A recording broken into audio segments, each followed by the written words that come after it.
All right, I wanted to make this quick tutorial for my Spanish colleagues about how to access the responses on Peardeck and how it could be useful to you as an informal assessment.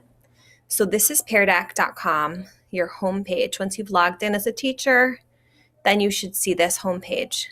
If you click on sessions, you'll see all of the different Peardeck sessions that you have ever done. They're archived, as it says, after 30 days.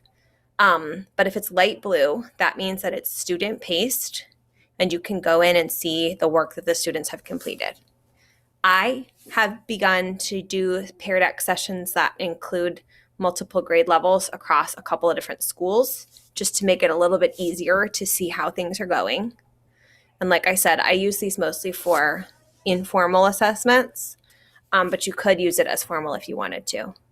So if I click on Teacher Dashboard View, that's going to take me to all the information.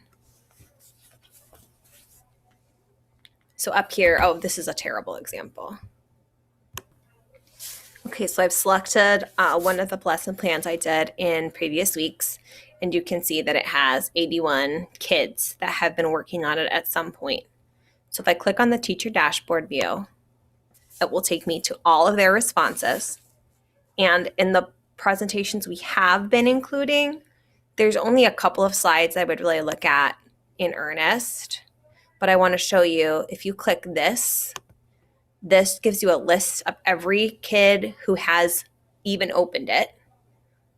So that's one piece where it's helpful. You can see the kids who have done it, and you can even export that to a spreadsheet just for your reference.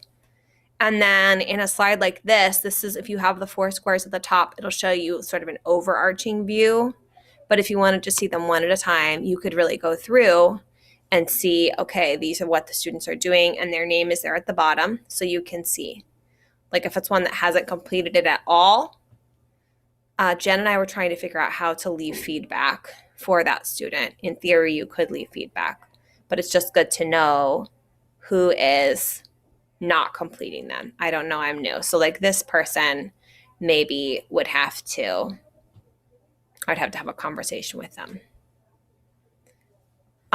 Or like on this slide, if you go up here, I can easily see how are we doing with the matching.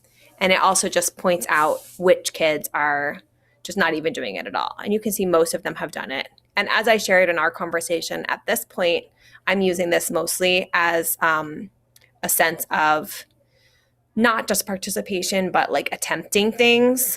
And at the bottom, you can see who has not responded at all. So those are some tools that I find helpful in Peardeck.